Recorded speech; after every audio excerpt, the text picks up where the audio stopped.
अस्सलाम वालेकुम नाज़रीन, कैसे हैं आप? ठीक है, खुश हैं? अल्लाह पाक आपको खुश रखे। यार मेरे कल वीडियो अपलोड नहीं हुई थी, मैं कल वीडियो नहीं अपलोड की थी। कल कुछ मसला मसाइल था, इसलिए मैं वीडियो नहीं अपलोड कर सका। और आप सुनाओ गाइस, ठीक हैं, खुश हैं, फिट फाट हैं? आज का हमारा खूबसूरत सुबह की सैर का भी लोग होगा कि हमने पौधों को पानी लगाएंगे और वो भी वीडियो दिखाएंगे हम।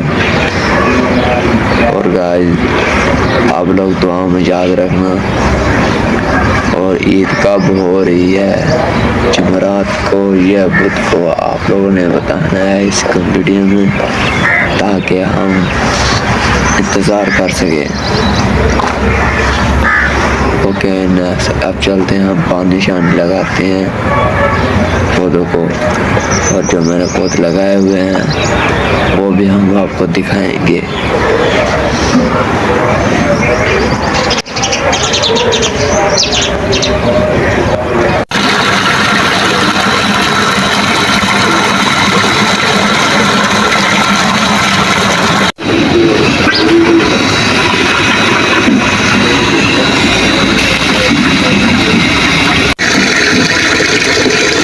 और गाइस हमें दुआओं में याद रखना कि कैसे हमने पानी में लगाया है। आपको ये भी वीडियो मैंने दिखा दिया, आप दुआओं में याद रखना। अब तक चलता हूँ, अल्लाह निगहबान।